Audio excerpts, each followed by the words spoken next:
Freezing cold in ancient usual. You the cold maze, say one, freezing cold in ancient usual. All right. Mais c'est un métier de femme par excellence. D'abord, nous sommes menteuses à tous les points de vue. L'homme ne peut pas mentir sexuellement, c'est impossible. Mais la femme peut mentir jusqu'à 99 ans. Les producteurs sont des hommes, les techniciens sont des hommes, les metteurs en scène sont pour la plupart des hommes. Avec un grand metteur en scène et que c'est vraiment le rôle, je le ferais. Mais sinon, je tiens pas spécialement à me montrer sexy dans mes films, non. Un homme, on dit pas il est mignon, il est charmant, il est gracieux, il pétille. jamais on dit ça. Toc, toc, pif, paf, boum, hop, on tire la combien là? Ah mais pour moi la première, toi la deuxième. Moi je fais oui Suzy, vous n'êtes jamais contente, alors je fais oh bon, c'est fini, y a rien à dire. Bonjour tout le monde et bienvenue dans ce nouvel épisode des Bobines, le podcast qui met un coup de projecteur sur les femmes méconnues du cinéma. Qu'elles soient actrices, réalisatrices, techniciennes, stylistes, critiques et j'en passe, le but de ce podcast est de remettre au premier plan ces femmes que l'histoire du cinéma a oubliées ou mal digérées. Car comme vous le savez, l'histoire est écrite par les vainqueurs et dans ce milieu, les vainqueurs n'ont pas de nichon. Je suis Julien Guimond et je suis accompagné de Mila Malou-Bobin, pas mal, quel plaisir. Et de la Lady Parigot des Faubourgs, Marcel Ratafia. Bonjour Marcel. Salut Mdem. Ravi de vous revoir Marcel, ça faisait longtemps qu'on ne vous avait pas vu. C'est vrai. Vous avez traîné vos guêtres où encore J'ai mangé, ouais, j'ai bu. Alors c'est une émission un peu spéciale aujourd'hui parce que nous allons parler d'une actrice qui nous accompagne depuis le début de ce podcast, parce que c'est elle qu'on entend à la fin du générique, quand elle dit « Pim pam poum, il a combien la deuxième, la troisième ?» Et cette actrice, c'est Suzy Delair. Alors, pour parler de la Lady Paname du cinéma, nous avons le plaisir de recevoir Christine Leteux. Bonjour Christine. Bonjour. Alors oui, Christine, par où commencer ? Tu es docteur en sciences, passionné de cinéma, on te doit de très nombreux ouvrages, notamment le Albert Capellani et Maurice Tourneur qui vient d'être réédité chez Actes Sud, Institut Lumière si je ne dis pas de bêtises, et bien sûr ce merveilleux ouvrage qui maintenant fait date dans l'histoire du cinéma, ton merveilleux travail autour de la Continental Film qu'il faut offrir absolument à tout le monde, qui a été publié chez La Tour Verte et qui j'espère sera republié parce qu'il est en rupture de stock, non ? Oui, il va être republié chez Actes Sud, Institut Lumière. Merveilleux. En tout cas, moi, on m'a piqué le mien. Je fais une annonce. On m'a piqué le mien et je ne le retrouve pas. Voilà. Alors, si vous avez cet exemplaire de Marcel, merci de nous contacter à la régie. Merci beaucoup. Alors, si on vous invite aujourd'hui, donc c'est pour évoquer cette période évidemment indissociable de la vie de Suzy Delair. L'occupation, évidemment, ça on ne pourra pas y échapper. Mais on va aussi parler de la Suzy Delair, des films qu'on aime, les autres films. Mais avant toute chose, c'est bien sûr l'heure du portrait de Marcel Ratafia, le grand retour de ce portrait. Donc c'est à vous Marcel.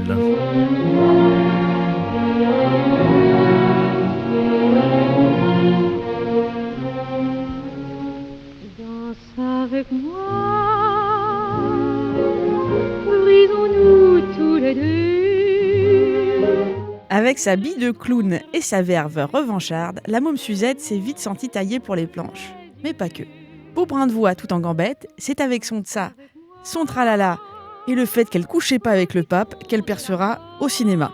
Tour à tour, Mila Malou, Mme Pivert ou Jenny Lamour, ce talent piquant à la répute d'emmerdeuse est une bobine qu'on adore adorer et c'est Suzy Delair.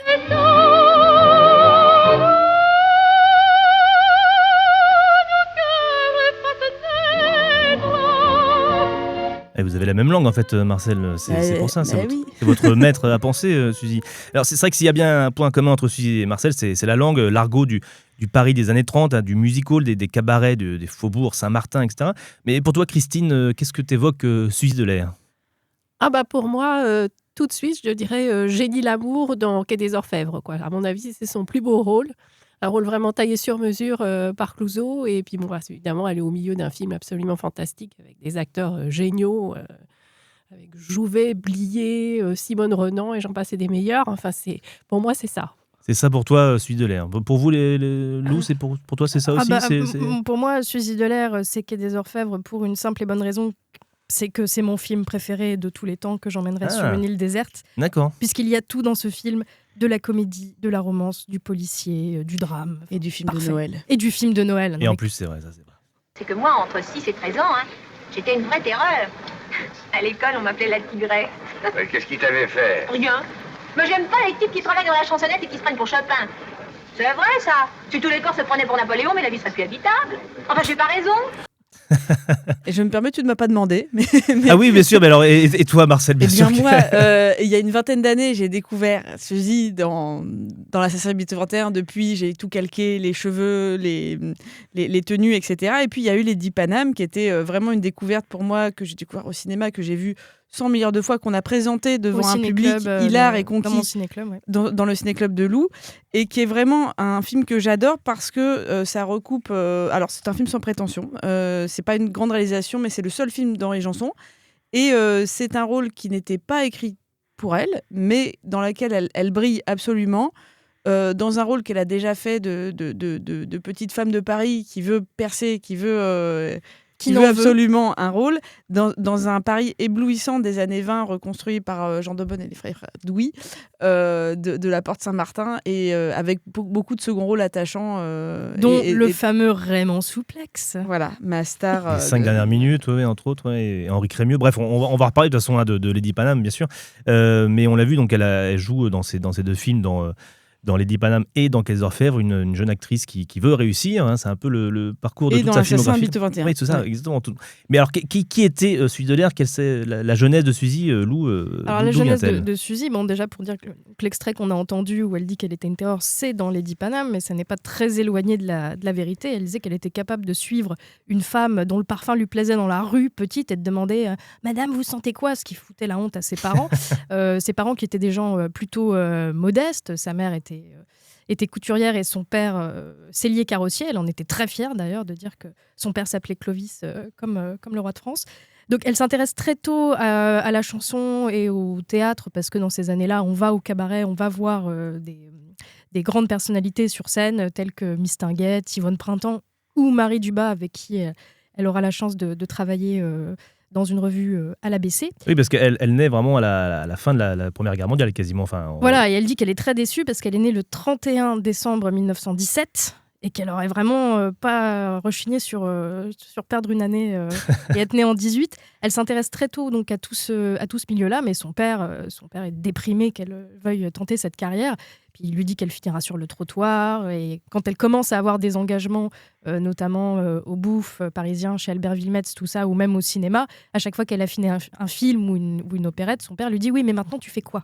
Il y a vraiment une très grosse pression. Pour lui, c'était le travail. Voilà, donc elle va être modiste un temps, mais tout en étant modiste, elle commence à un peu avoir sa gouaille qui apparaît, donc elle leur en fait voir des vertes et des pas mûres. Mais bon, elle arrive à trouver une place, et puis surtout, elle est soutenue par une femme, qui est sa grand-mère, qui va vraiment tout lui pardonner. Oui, ça sera un peu l'enfant unique, l'enfant gâté, mine de rien. Alors Christine, on peut le voir, effectivement, Marcel l'a évoqué dans Lady Paname, ce Paris des années 20, des années 30. Je crois que tu connais aussi bien cette période-là. Est-ce que pour toi, alors je sais que c'est pas forcément le film que tu préfères de Suzy Delair, on en a discuté juste un peu avant, mais est-ce que pour toi c'est assez fidèle quand même, ça représente bien le Paris des années 20-30, ce film Lady Paname? Ou alors qu'est-ce que c'est le film, pour toi, le vrai Paris des années 30? Le vrai Paris des années 30. Oui, alors ça, c'est une question compliquée. Tu as une heure pour... Non, mais... pour tenter d'y répondre. Bon, surtout que Lady Paname, ça fait longtemps que je ne l'ai pas vue, donc c'est un peu difficile. Mais non, mais en fait, moi, je voudrais parler peut-être un peu de la carrière de Suzy au cinéma avant qu'elle perce. Parce que dans les années 30, elle fait quand même pas mal de figurations dans des films où elle a des tout petits rôles non crédités au générique, hein. Et je me souviens toujours très très bien d'avoir vu L'or dans la rue de 1934 avec Albert Préjean et Daniel Darieux, où d'un seul coup, au détour d'une scène, on la reconnaît. Elle a un petit rôle avec quelques lignes de dialogue. Elle joue une copine de Daniel Darieux.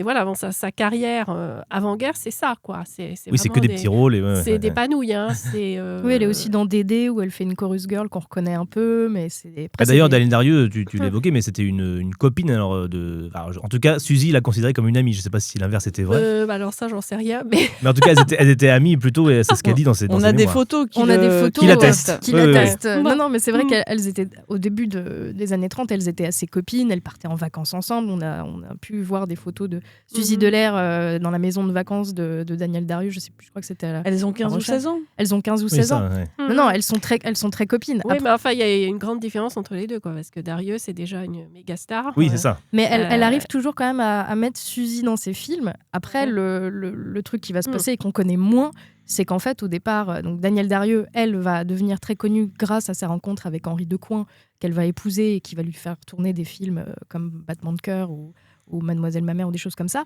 Mais en fait, au départ, Henri Decoing, c'est plutôt le mec de Suzy Delair. C'est ça. Ah oui, elle va lui piquer. Ah, on t'apprend des choses, Christine.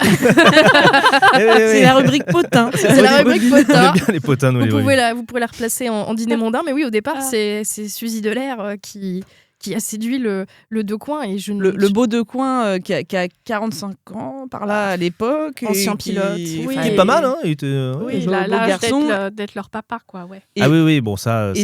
Et Suzy, Suzy, d'après Darieux, aurait mal vécu. Ce piquage, oui. Et donc, donc pour toi, voilà, c'est ça, c'est ses premiers rôles pour elle, Suzy, les petites panouilles qu'elle a fait avant, elle arrivait pas forcément à avoir de grands rôles par elle-même, quoi. Voilà. Ce qui va tout changer, évidemment, c'est Clouzot, quoi. C'est Clouzot, effectivement, ça, on peut pas y échapper. Allez, au suivant. Mais laissez-moi passer, non mais qu'est-ce que c'est quoi? Qu'est-ce que c'est que ces filles? Mademoiselle Malou Mila. Mila Malou. Oui, comme elle dit. Oh, dites donc, hein, on n'a pas gardé les dindons ensemble. Et puis, faudra un peu de recueil, s'il vous plaît. Un peu de quoi? Un peu de calme, un peu de recueil, quoi. C'est une chanson dramatique. Enfin. Minute, hein, votre piano n'est pas au diapason de l'orchestre. Écoutez, mademoiselle, voulez-vous passer, oui ou non? Mais monsieur, je ne dis rien. Je causais avec la pianiste. Allez, vas-y, cocotte. Et par la fenêtre. Par ceux qui l'habitaient. Bon, c'est là où je baisse un petit peu parce que c'est assez haut perché. Dans les aigus. Ouais, très fière d'être soprano.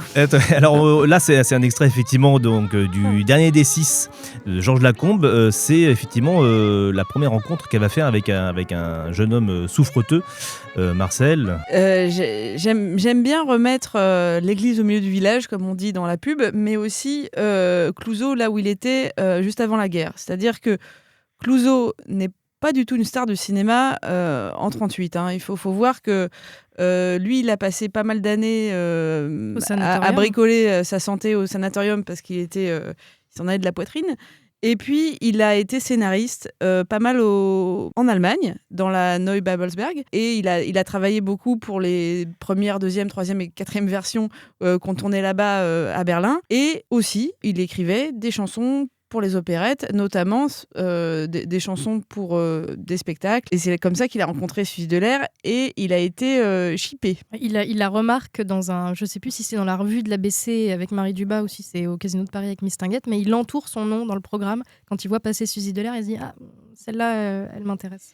Et je pense que c'est avec cette rencontre, lui est un peu plus âgé, mais certainement moins dessalé. Suzy, moins dessalé, ça veut dire quoi? Moins dessalé, ça veut dire que Suzy, elle ose, elle rencontre, elle est pim pam poum, elle y va. Clouzot, lui, il doit la regarder avec ce côté un petit peu intello, transi, certainement très admirateur de cette verve, de cette explosivité qu'elle dégage. Et c'est le début d'une histoire qui va durer une dizaine d'années, où c'est pas vraiment Clouzot, je dirais, qui a trouvé sa muse. C'est vraiment un couple qui s'est trouvé et qui a fait des super films ensemble. Après, qui va presque Clouzot, faire un ça pacte, n'empêche pas qu'il ait fait une magnifique carrière, mais à la fois, c'est vraiment eux deux qui vont exploser avec le dernier des 6. Oui, effectivement, donc il a écrit ce film, le dernier des 6, il a réussi à mettre... Non, en fait, il ne l'a pas écrit à l'origine. Alors, je vais vous raconter l'histoire, en fait. Comment il est entré à la Continentale. En fait, peut-être un petit point sur la Continentale, Christine. Alors, un petit point sur la Continentale. Je ne sais pas si tu connais Christine la Continentale. Alors, la Continentale Film, c'est une société allemande de droit français, donc qui a été créée en octobre 1940 dans Paris occupé par Alfred Greven, donc un ancien producteur de la UFA. Et l'idée pour eux, c'est donc d'avoir une société qui va pouvoir attirer les meilleurs talents du cinéma français pour produire du cinéma de divertissement. C'est pas question de faire de la propagande. L'idée, c'est faire de l'argent. Voilà. Oui. Parce que l'industrie du cinéma français, quand même, arrose pas mal tous les pays européens. Donc, ça intéresse les Allemands de la même façon que ça les intéresse une usine Renault pour faire des tanks. Donc, au sein de cette société, dans un premier temps, donc, ils ont embauché Georges Lacombe pour réaliser donc, une adaptation du roman de Stanislas André Steinman sur le commissaire Vince, donc le dernier des 6. Et Lacombe trouve que le scénario est pas bon. Donc, il va suggérer à la société d'embaucher un scénariste, donc effectivement pas connu du tout, qui a fait des petits films. Moi, j'en ai vu pas mal, des films d'avant-guerre de Clouzot où il faisait les dialogues et on ne reconnaît pas encore vraiment son style, ou alors un tout petit peu des fois dans certaines séquences. Mais enfin, Je suis d'accord, ouais, je l'ai vu. Il n'a pas du tout trouvé sa voix, quoi. Donc, il est embauché, il lit le scénario et il dit franchement, c'est pas bon. Donc, il le refait complètement. Et c'est là qu'il introduit le personnage de Mila Malou. Oui, qui n'existe pas effectivement à l'origine. Voilà. Et pour Mila Malou, bien sûr, il a en tête, bien sûr, Suzy Delair. Et ça va tellement bien marcher donc qu'il va être embauché à la direction du scénario de la société. Grâce à ce film, alors. Grâce à ce film. Et au début, il a quand même un peu des doutes, travaillait pour une société allemande, etc. Il a quand même quelques petits romans. Voilà. Est-ce que j'y vais ou pas? Mais bon, c'est le seul moyen de réussir, là où il n'avait jamais réussi. Voilà, non, mais en fait, il est un peu comme tout le monde. Hein. En 1940, le cinéma a été à l'arrêt pendant un bon moment. Et tout le monde a besoin de gagner sa vie, soyons clairs. Et puis, il faut dire que les grands cinéastes sur lesquels lorgnait Greven au moment où il a créé la société, à savoir les Duvivier, les Renoir, les René Clair, qui faisaient les succès d'avant-guerre, se sont tous réfugiés aux États-Unis. Donc, c'est aussi le tremplin pour des jeunes, des anciens assistants. Oui, effectivement. C'est vrai que pendant la guerre, il y a plein de jeunes cinéastes qui vont exploser, des gens comme Jacques Becker et autres. Enfin, bon. Mais donc, je reprends, sur la position de Clouzot au sein de la société. Donc, ça va être un tremplin formidable pour Suzy, qui d'un seul coup va exploser à l'écran dans le personnage de Mila Malou. Et je dois préciser que Clouzot, d'ailleurs, le dit carrément, il s'est inspiré des comédies américaines d'avant-guerre, donc The Thin Man, donc sur le couple Nick et Nora Charles, joué par Myrna Loy et William Powell. Et donc, c'est comme ça qu'il a eu cette idée d'avoir Mila Malou, donc cette petite amie très, très encombrante du commissaire Venceslas Voroboječík. Interprété par Pierre Freinet. Voilà, qui apparemment, je crois, n'était pas celui qui avait été prévu pour le rôle, mais il est rentré dans le personnage impeccablement, comme il le fait toujours. Donc, c'est ça, en fait, qui change la vie de Suzy. Il n'y aurait pas eu la Continentale, je ne sais pas. C'est ça, c'est grâce quand même à la Continentale, mais Clouzot aussi, que Clouzot et Delair, finalement, ils forment un pacte aussi où chacun cède. Voilà.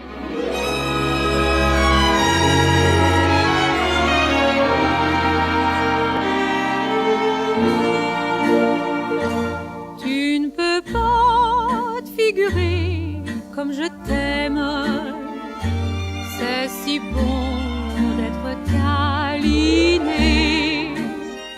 Je voulais m'arrêter un petit peu sur la Continentale parce que c'est quand même une période importante. Finalement, il n'y aura pas tant de films que ça de la Continentale. Il y aura quand même un certain nombre, mais il y a eu quand même des grands films. L'assassinat du Père Noël, qui est un très bon film avec Harry Bor.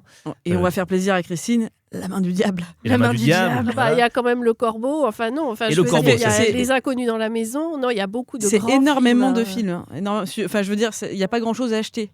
Peut-être Défense d'aimer. Ouais.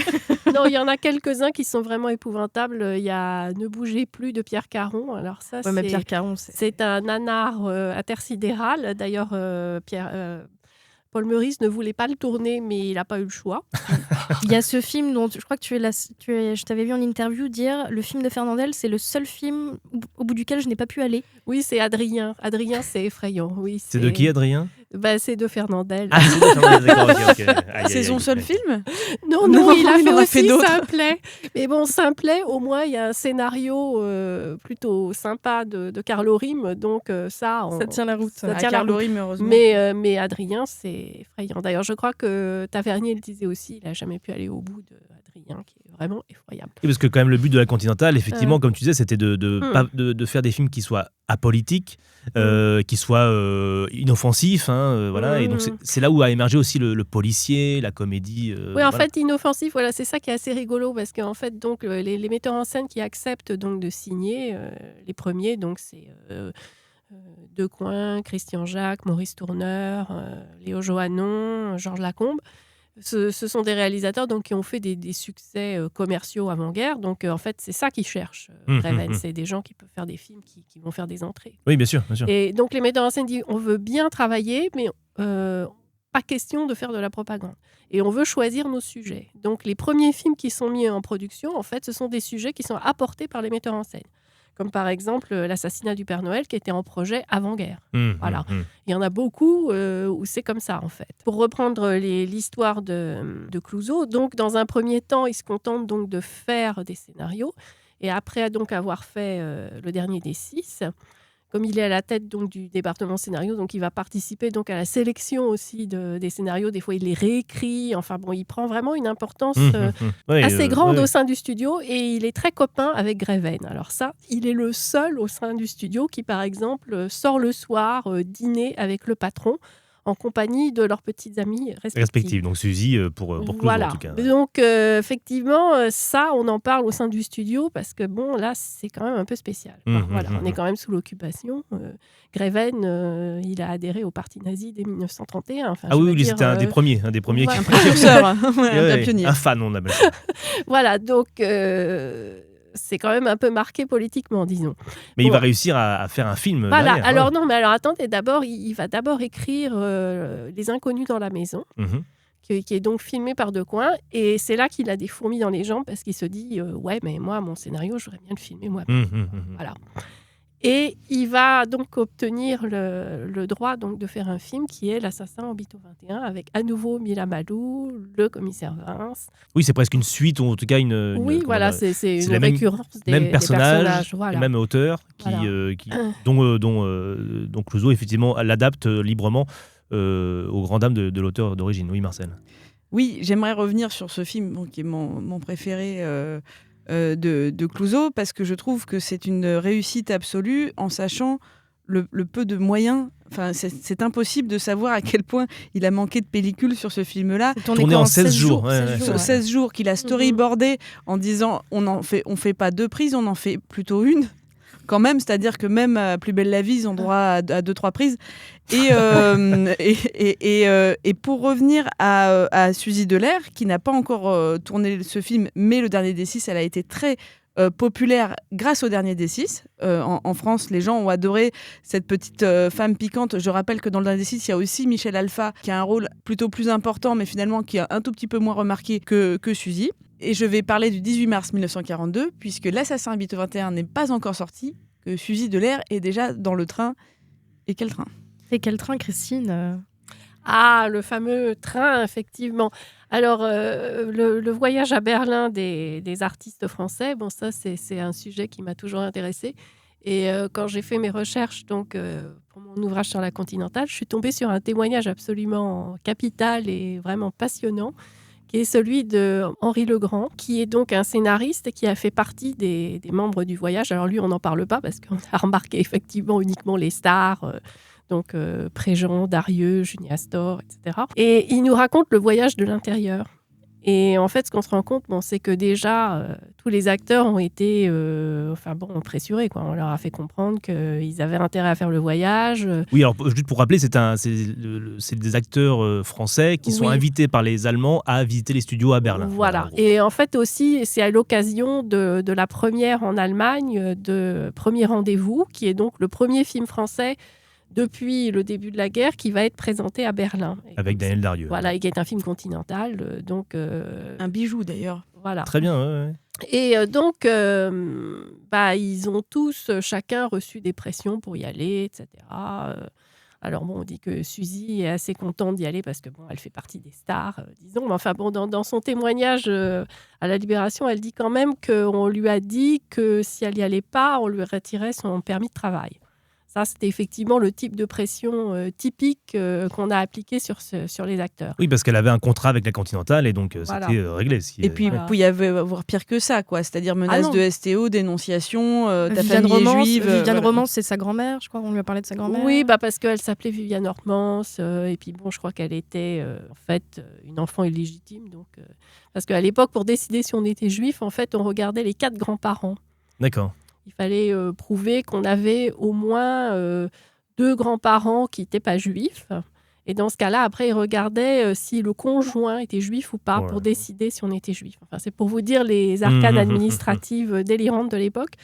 En tout cas, il y avait des gros moyens de pression faciles à trouver. Mais enfin, bon, ce qui est intéressant, c'est qu'on a toujours tendance à voir que, enfin, bon, ce voyage à Berlin des acteurs, qui a été réutilisé à mort dans je ne sais combien de documentaires, dont effectivement Le Chagrin et la Pitié de Marcelo Fulz. On a tendance à voir uniquement donc, ce symbole de la collaboration des artistes sur les artistes de cinéma, alors qu'en fait, il y a bien eu d'autres voyages avec des peintres, il y a aussi des écrivains qui sont à la Weimar. Enfin bon, et ceux-là, ils étaient vraiment collaborationnistes, ils étaient ravis d'y aller. D'accord. Mais ok. ceux-là, on en parle moins parce que ils sont moins connus, etc. Il y a pas C'est d'image. moins médiatique aussi. Il y a, oui, moins- oui. il y a peut-être moins d'images. Enfin, j'ai Parce vu que- des photos. C'est Parce vrai. que le départ du train à Voilà. Berlin a été très Filmé. documenté par les Ouais. actualités. Et à chaque fois qu'il y a un C'était le documentaire but d'ailleurs. sur la guerre, ils remettent tous regardez, Daniel Darieux fait coucou. Mais en plus, honnêtement, à part Darieux, les stars, c'était pas. Enfin, je veux dire, je crois avait qu'il y avait Albert René Préjean. Dary. Oui, non, mais il y avait Préjean, ok. Mais Junie Astor, c'était pas la méga star non plus. Viviane Romance, ok, elle était populaire, mais Non, la grosse ils star n'avaient pas pris non plus. La grosse star, c'est vraiment Daniel Darieux qui y va parce que son chéri de l'époque, on en a parlé dans une précédente émission sur Darieux, était détenu en Allemagne et qu'elle a dit moi. Et d'ailleurs, elle ne fait pas l'intégralité du voyage. Oui, À partir elle s'arrête à du Berlin, ouais. à partir du moment où elle récupère son Porfirio Rubirosa, hop là, retour en France et puis après il se planque. Mais tout ça va être une belle quincaillerie sur les fesses de tous ces gens, mais surtout sur Darieux. Surtout Darieux sur va Darieux, prendre cher toute sa carrière à cause de ce voyage-là. Suzy Delair, un peu moins, mais tout le mais parce monde qu'elle est saura jeune, s'en oui, oui. souvenir, et surtout avec le documentaire de Marcelo Fulz, Le Chagrin et la Pitié, où il montre que en fait, Suzy Delair a une attitude assez Complaisante, complaisante, on va dire. On peut dire ça.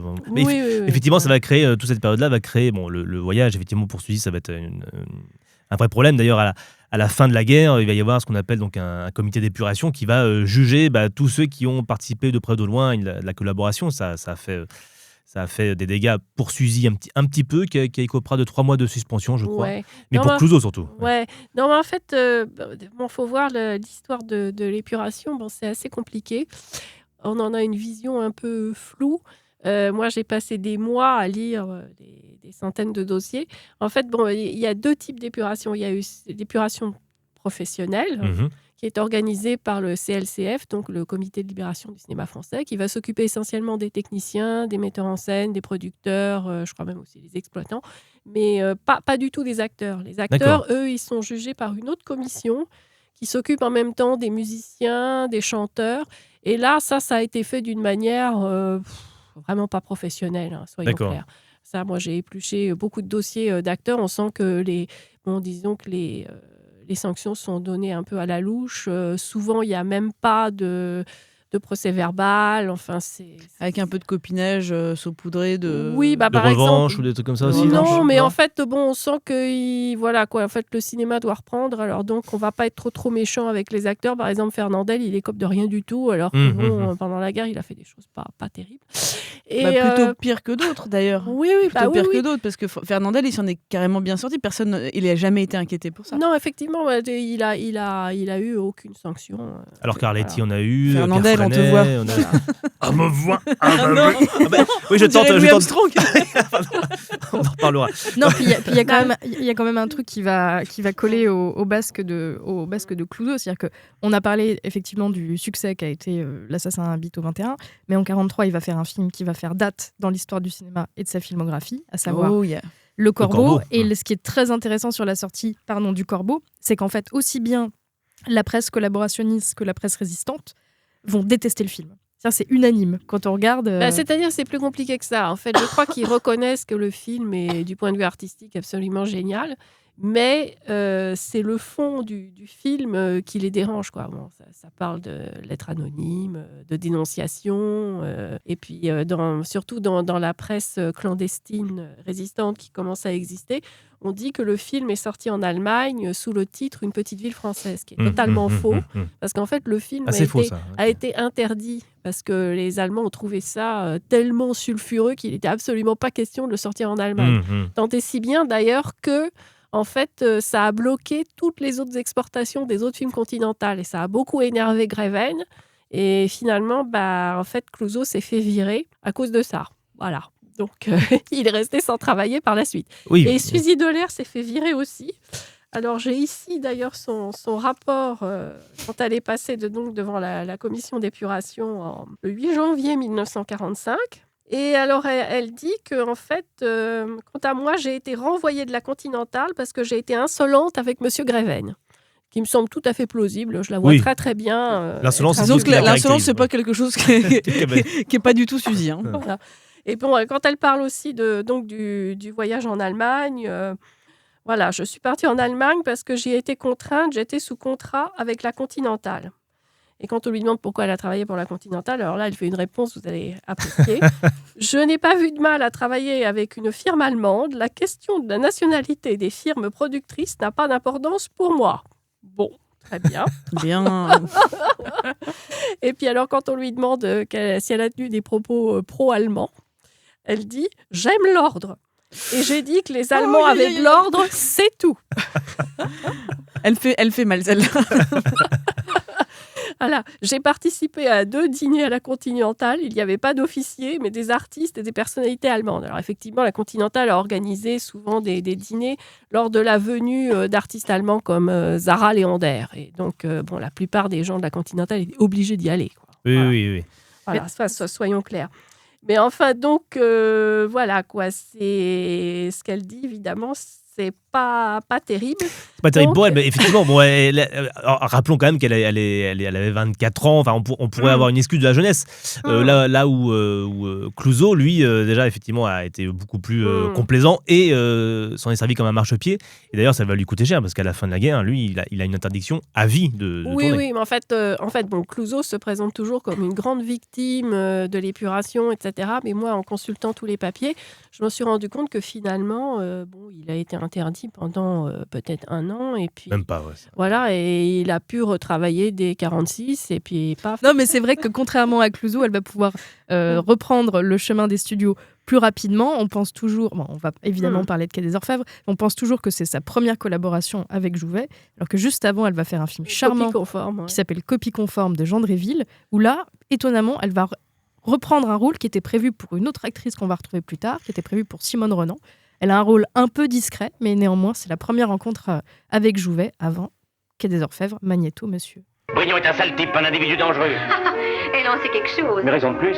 Crois-moi, si Brignon était un pauvre bougre, il y a longtemps qu'on l'aurait mis à l'ombre. Ça y est, j'attendais ça. Les capitalistes, les descentes la nuit. Alors on peut y aller. Mais vas-y. Tu te rends aux riches parce que tu ne sais pas gagner d'argent. Moi, je suis pas comme toi, j'en veux ma part de leur fric. D'abord, je suis pour la royauté. Oh, dis donc pas de sottise, ton père était un ouvrier. Et après, si j'avais vécu sous Louis XV, j'aurais été la Pompadour, au moins. Et les sans-culottes, ils auraient eu chaud aux fesses. Tais-toi donc, t'es bien odieuse. Finalement, Clouzot a bien senti Suzy quand même à son caractère, Marcel.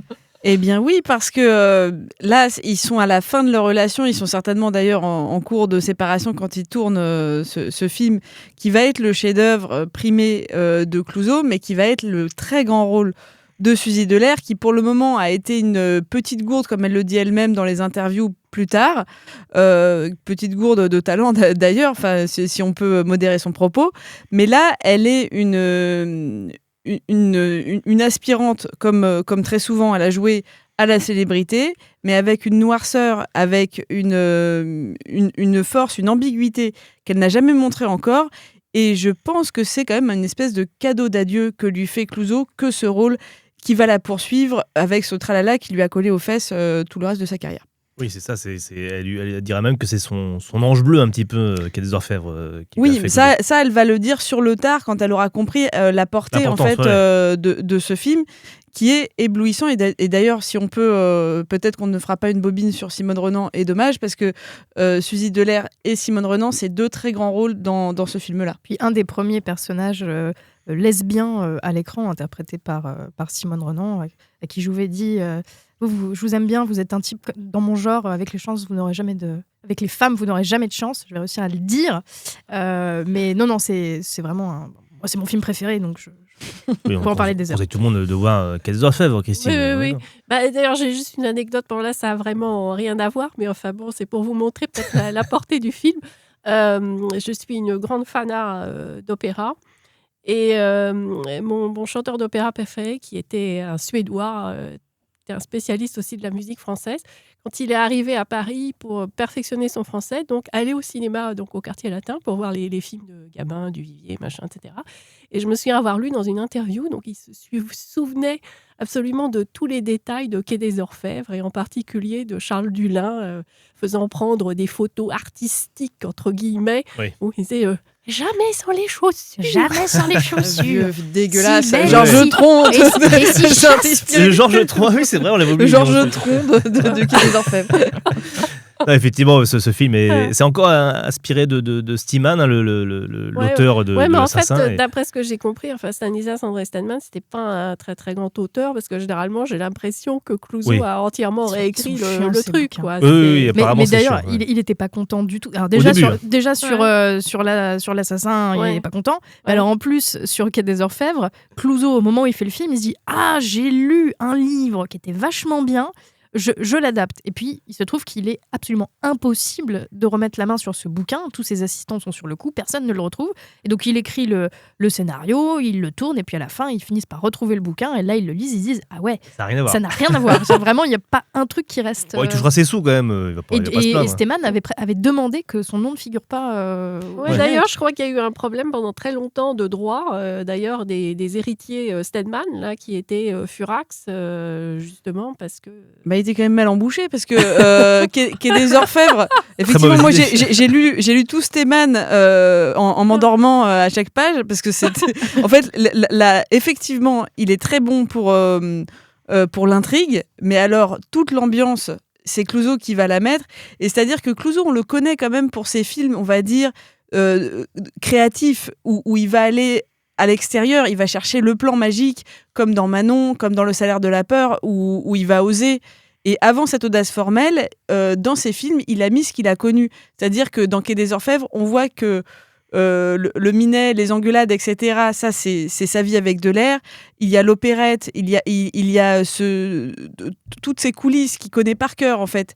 Le magasin de musique qui ressemble un peu à la baraque de Vincent Scotto. Oui, exactement. Le personnage de Blier, qui est presque lui, en fait. Et donc, c'est un film extrêmement personnel. Personnel, comme sera... un des prochains films avec Suzy Delair, qui raconte pas mal sa vie. On écoute un extrait. Mesdames et messieurs, ladies and gentlemen, Sénor et Sénorita. Répondez par oui ou par non. Ma chanson vous plaît-elle? Vas-y, Totote!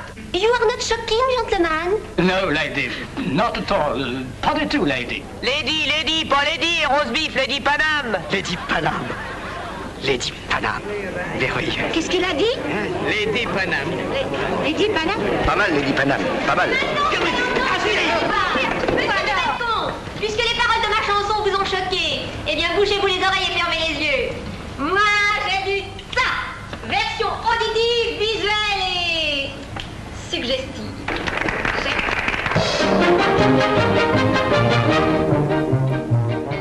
Alors, ça c'est le tsa, c'est pour toi ça, Marcel, non? C'est pour moi le tsa.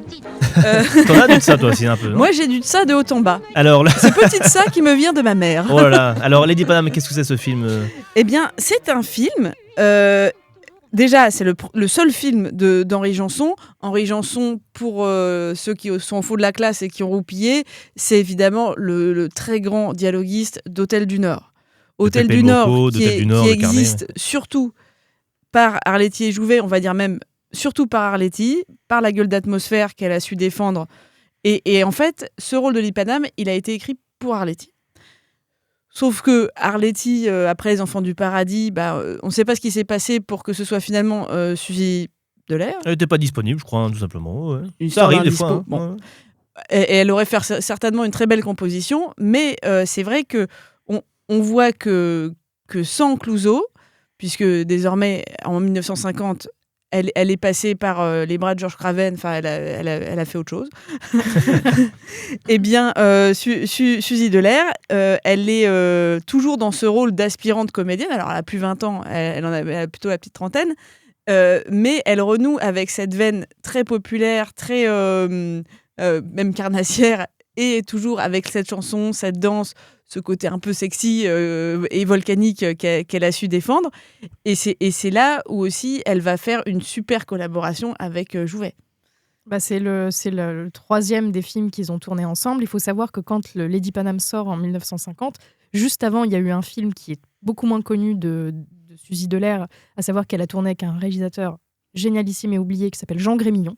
Elle va jouer dans Patte Blanche, qui est un drame très dur qui se passe en Bretagne. Et horriblement misogyne. Horriblement misogyne, mais qui est un film magnifique, vraiment à voir, et qui a été un échec complet. D'ailleurs, Grémillon, mais un certain temps à s'en remettre, il va faire encore un film, et puis après, il va disparaître complètement.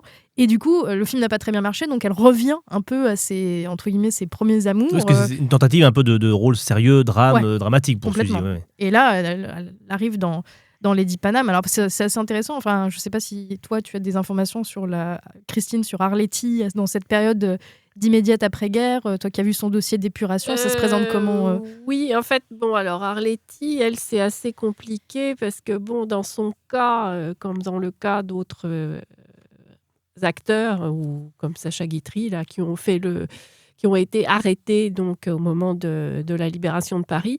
Mais ça n'a rien à voir avec l'épuration professionnelle. Hein. Ça, c'est des résistants là, qui ont pris sur eux d'arrêter un certain nombre de personnes, de les envoyer en prison pendant un certain nombre de mois. Et puis finalement, comme il n'y a rien dans leur dossier, ils ressortent au bout d'un moment. Mais elle, dans le cas d'Arletty, elle a eu droit quand même à une résidence surveillée pendant pas mal d'années chez des amis en banlieue parisienne. Alors, j'ai oublié jusqu'à quelle date, mais ça a été assez long pour elle joue quand même dans L'Air de Paris de Marcel Carné, qui n'est pas son meilleur rôle. Oui, mais c'est-à-dire dans ces années-là. Et je rappelle quand même, c'est pas pour faire de la géophobie, mais elle a la cinquantaine. À ce moment-là, c'est peut-être un peu plus dur aussi qu'avant la guerre de jouer une aspirante comédienne. Après, qui a la vingtaine. Est-ce qu'elle était je ne sais plus si elle était dans ce projet de film La Fleur de l'âge, le film de Carné et Prévert qui s'est pas fait à Belle-Île-en-Mer. Je me demande si elle était dans ce projet-là et qui s'est pas fait malheureusement. Qui s'est pas fait parce que c'est-à-dire que non, le tournage a commencé, mais il y a eu tellement de problèmes qu'en fait le film n'a jamais été terminé. Quoi. Alors revenons-en à Lady Panam, effectivement, qui est un film qui raconte presque la vie de Suzy. Effectivement, elle y rentre comme avec ses petits chaussons dedans, parce que ça raconte une jeune aspirante actrice qui veut pousser la chansonnette, ses parents ouvriers, elle côtoie plein de gens à la maison, etc. C'est très proche de sa vie, c'est pour ça qu'elle s'y sent bien. Oui, avec un registre qui est celui qu'elle a toujours adoré, c'est-à-dire les chansons opérettes dans lesquelles elle excelle, et ce côté entre Belle Époque et années 20 qu'elle a beaucoup apprécié aussi, même dans le style. Enfin, je veux dire, c'est un peu elle qui a choisi ses tenues, et ça se voit quand elle va plutôt lorgner du côté de la Belle Époque plus que des années 20 qui lui va pas tellement d'ailleurs. Et en fait, ce qui est génial, c'est que elle est à la fois dans son élément, mais pas avec la noirceur de Clouzot. Donc c'est sûr qu'il n'y a pas le talent de Clouzot devant la caméra, mais c'est un film extrêmement sympathique. Et je tiens à le dire parce que finalement, dans sa filmographie, c'est certainement le rôle titre qu'elle a, où elle n'a pas froid aux yeux, elle envoie paître les moralistes, Landru et compagnie, et elle le fait avec une verve que parfois, dans certains films, elle a un peu forcée, elle a un petit peu outré. Là, je trouve qu'elle est au diapason de la troupe de comédiens qui est avec Souplex, Gilles Marquet. Toi, tu viens de le voir, en fait, donc tu es tout frais, et tu peux dire franchement que c'est vrai que c'est un film qui plaît même aux non-connaisseurs. Enfin, je parle pour mon compagnon, par exemple, qui adore Lady Panam, alors alors que c'est pas trop son style de film. Oui, parce que c'est aussi un film plaisant avec des dialogues vraiment bien ciselés. Janson, évidemment, lui, c'est le roi du dialogue. Et c'est vrai que pourtant le film est assez long, il doit faire quand même 1h45, 1h50 pour l'époque en tout cas, et on s'ennuie pas. Enfin, ça va dans tous les sens. En tout cas, on s'ennuie pas. Et puis on voit qu'elle prend du plaisir aussi à faire ce rôle. Il y a tout cet aspect effectivement au cabaret, parce qu'il faut pas perdre de vue que pendant toutes ces années de cinéma, Suzy Delair, donc on nous a dit, s'est produit avec Mistinguett, avec Marie Dubas. Pendant l'occupation, elle va chanter aussi dans les cabarets. Elle va notamment chanter chez Suzy Solidor. Alors elle dit un peu en frimant que, en fait, dans ces cabarets, elle chantait J'irai revoir ma Normandie, ce qui était sa façon de résister. Bon. Ouais. Mais elle va chanter, elle va continuer à chanter. Elle va notamment se produire. Il y a un événement assez incroyable aujourd'hui, c'est qu'elle va se produire au Festival de Jazz d'Antibes en 1947 avec une chanson que Yves Montand a laissé tomber, et elle chante C'est si bon. Et pendant les répétitions, il y a l'imitation si vous la faites. C'est bon. C'est pas Fernandel, mais bon. Et pendant les répétitions où elle chante cette chanson C'est si bon, que Montand a lâché, Montand vient la voir en lui disant mais vous marchez sur mes plates-bandes. Elle dit non, vous vouliez plus de la chanson. Mais surtout sur mes plates-bandes. Oh, c'est bon. Ouais, je tente, je sais pas si c'est des illustrations ma carrière sonores. d'imitation. Non, mais c'est surtout que passe par là un certain Louis Armstrong qui va entendre ça et qui va dire mais c'est génial. Et après il va en faire le succès qu'on connaît. Mais cette nouille, comme elle le dit, elle ne l'a pas enregistrée, sa version. Mais oui, c'est vrai ça. Et on l'entend dans un court extrait d'une émission, mais c'est... Bon, et par la suite, effectivement, Suzy, là, donc Lady Paname, c'est un peu le sommet de sa carrière. Et malheureusement, après, même si elle a une carrière effectivement en parallèle dans la chanson, au cinéma, elle va pas retrouver de grands rôles, à part peut-être dans Gervaise, que je sais pas si tu l'as vu, Gervaise. Oui, j'ai vu Gervaise, oui. C'est oui, la fameuse fessée que lui inflige Maria Schell. Mais où elle joue des garces plutôt. Enfin, mais apparemment, il paraît que les fesses étaient doublées, donc c'était pas celle. Ah, d'accord. Les fesses doublures fesses, quel métier incroyable. Mais si c'est pas les fesses de Suzy Delair, en tout cas, c'est sa gouaille aussi. Parce que là, on voit aussi que forcément, c'est une actrice qui a joué les jeunes aspirantes à la comédie. Et là, elle est plutôt en train de passer de l'ingénue un peu emmerdeuse à la vraie garce. Rôle qu'elle joue un peu dans Pâte Blanche, c'est-à-dire garce fatale. Et là, je ne sais pas si vous vous souvenez d'avoir lu l'Assommoir, il y a ce rôle d'antagoniste qu'elle fait franchement à la perfection. Elle est très très forte pour ça, avec une scène d'anthologie où elle se prend une fessée. Mais avant, il y a une sacrée baston dans le lavoir. Et en fait, il est vrai qu'elle a su attirer l'attention de Clément, mais aussi quand même de Visconti. Oui, et avant ça, avant qu'on passe à cet aspect Visconti, le début des années 50 est un peu compliqué pour Suzy. Elle va tourner un film qui est une curiosité, qui n'est pas indispensable à voir, qui est Atolka, puisqu'elle va faire un film avec Laurel et Hardy, le dernier film de Laurel et Hardy, réalisé par l'affreux Léo Johannon. Et je suis le gros, toi le petit. Voilà, exactement. Et puis elle va retravailler un peu avec Janson, puisqu'elle va jouer dans un film à sketch assez étonnant qui s'appelle Souvenirs perdus, où là c'est le festival Suzy Delair complètement en roue libre, mais toujours avec des dialogues de Janson et François Perrier pour partenaires. Donc ça se défend. Mais bien sûr, oui, il y a la rencontre avec Visconti qui va... Dans Rocco et ses frères, effectivement, où elle va avoir un autre rôle secondaire. Certes, elle va rencontrer Alain Delon qui apparemment été séduit par elle, et inversement, ils se sont interdits d'être amoureux. Bon, ça, c'est ce qu'ils racontent tous les deux. Ça, oui, t'as pas l'air convaincu, Christine. Trop, non. C'est que Delon, il lui faut tout. Hein. Mais en tout cas... Même Suzy. Et Suzy, donc effectivement, elle va avoir quand même Stan Laurel, Stan Laurel et Oliver Hardy comme partenaires. Elle va avoir Bourvil aussi dans ses jeunes années. Et elle va revenir au cinéma de façon inattendue dans les années 70 face à De Funès. En femme de dentiste. Et d'ailleurs, on peut dire que la femme à Funès, à Fufu, c'est quand même Claude Jansac. Ah oui, normalement. Ouais. Et là, dans Les Aventures de Rabbi Jacob, qui est le seul film où elle joue sa femme, peut-être que les gens se souviennent d'elle avec sa fraise, oui. Son téléphone. Ce qui l'énervait copieusement. Parce qu'elle son peignoir en plume. Et son peignoir en plume. Elle aurait quand même tourné avec Bourvil, elle aurait quand même tourné avec Fernandel au carrefour des années 50, et puis là, il restait... Il restait De Funès, et même s'ils partagent quasiment aucune scène à deux, ce qu'elle à part la scène de fin, où il déchire son chapeau. Oui, c'est vrai. Allô, c'est vous, Germaine? Il est 11h du matin. Depuis hier après-midi, je vous guette par la fenêtre entre deux caries. Où avez-vous passé la nuit? Dites-moi que vous partez en week-end avec une femme. Oh non, pour ça, si. Oh non, je vous en supplie, si. Vous prenez l'avion avec moi. Oh, ça, je ne pourrais pas. Allez. Allô, Germaine. Voilà, je prends l'avion avec une femme. Une femme? Mais vous êtes fou! Oui, je suis fou d'elle. Qu'est-ce qu'elle a de plus que moi? Qu'est-ce qu'elle a de plus que vous? Elle a... Elle a des grandes mains poilues, des grands pieds, elle est toute frisée.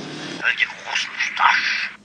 Quoi ? Pendant ces années-là, quand même, Suzy, on fait une émission de cinéma, bien sûr, mais Suzy Delair va faire quelque chose qui fait date aussi dans l'histoire de la musique, puisqu'elle va jouer dans La vie parisienne d'Offenbach, mis en scène par la compagnie Renaud Barrault, à qui elle a fait des misères. Elle a repris au pied levé un rôle qui devait être tenu par Micheline Prel, mais elle leur a fait la misère sur cette production. Et après, elle va se spécialiser plus ou moins dans la chanson 1900. Elle va reprendre va faire plein d'albums. Elle va réenregistrer Les Trois Valses, qui étaient chantées par Yvonne Printemps. Et musicalement, en fait, elle va suivre un peu la carrière d'Yvonne Printemps en faisant beaucoup de reprises de ses tubes. Et pas mal de télé, puisqu'il y avait au Théâtre ce soir plusieurs téléfilms aussi. La série du Mythomane, par exemple, avec, comme elle le dit, Perrin, qui n'est pas mon acteur fétiche, mais Hubert Deschamps, qui est plutôt marrant. Et c'est sûr qu'elle l'a évoqué à plusieurs reprises dans les interviews, Sacrée traversée du désert, pour quelqu'un qui a été quand même, on le rappelle, extrêmement populaire. Malgré une carrière en dents de scie, elle a quand même eu beaucoup de succès. Enfin, ma grand-mère, par exemple, adorait Suzy Delair.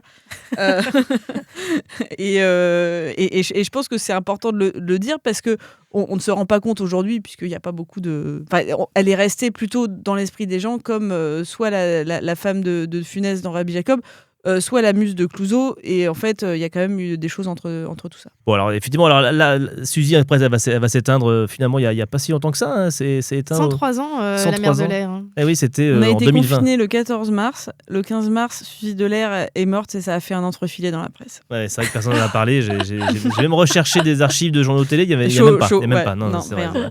Et pourtant, elle avait été décorée par François Mitterrand de la Légion d'honneur, un François Mitterrand fébrile et tremblant. Qui connaissait par cœur son laïus, lui a parlé pendant 15 minutes avec les yeux du fan de la première heure qu'il a été. Et ça, on ne doute pas que les nuits étaient chaudes pour François Mitterrand. Non. Mais sinon... Enfin bref, toujours est-il qu'elle n'a pas eu les égards que la presse a eu, par exemple pour Micheline Prel, pour Daniel Darieux, ou même pour Michèle Morgan, qui pour moi est une actrice tout à fait mineure. Et si les gens veulent m'attendre à la sortie pour défendre leur point de vue, on peut se taper dessus, il n'y a pas de problème. En tout cas, vous l'avez compris, on aime bien Suzy Delair, en tout cas on aime bien les films de Suzy, c'est quand même une personne curieuse. Et d'ailleurs, il n'y aura pas de quiz à cette émission, désolé, hein. Mais par contre on a quand même une annonce à faire.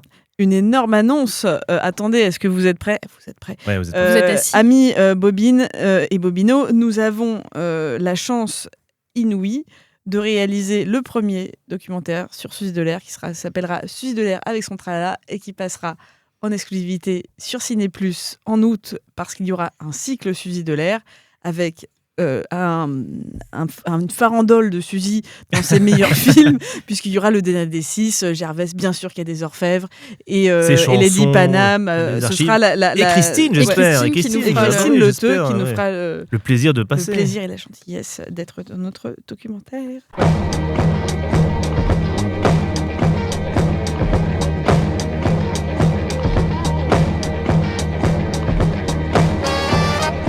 C'est la fin des bobines, merci à tous et à toutes de nous avoir écoutés. On se retrouve très vite pour une nouvelle émission consacrée à une nouvelle bobine. Un grand merci à toi Christine, merci d'être venue nous parler de Suzy. Donc on rappelle le titre de ton livre Continental Film, cinéma français sous contrôle allemand, paru chez La Tour Verte, c'est et ça bientôt réédité. Chez Actes Sud. Oui, pour le moment il est épuisé, effectivement. Il est épuisé et bientôt réédité, donc vous pourrez le retrouver dans toutes les bonnes librairies. Un indispensable, je le dis et le redis, on dit tellement de conneries sur la Continentale, donc vraiment c'est la Bible. Moi, je dis c'est la Bible. Si vous avez aimé l'émission, n'hésitez pas à nous écrire sur notre page Instagram, lesbobines.podcast, et à vous abonner sur notre plateforme d'écoute favorite. Vous pouvez retrouver des infos sur les ciné-clubs à venir, les infos sur donc on a les prochains podcasts. La prochaine, c'est le 18 mars au Nouvel Odéon pour L'Assassin Habito 21. Et 18 mars quand même, qui est une date anniversaire finalement du train de Berlin, je m'en suis rendu compte. Oui, donc, 18 mars, date anniversaire c'est un hasard, à retenir. Et en août, notre premier documentaire Suzy Delair avec son tralala sur Ciné+, pour le cycle Suzy Delair. Mais on vous fera la pub d'ici là, vous inquiétez pas. Merci à tous, à bientôt, au revoir Christine, merci beaucoup. Merci.